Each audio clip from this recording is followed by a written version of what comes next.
залпом 333.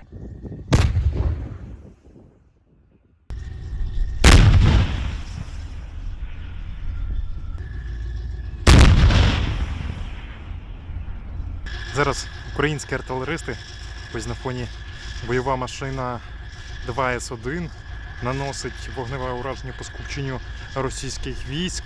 Як виявили, там і ціль, де проживає піхота, і скупчення техніки. І наразі українські військові намагаються здати удар.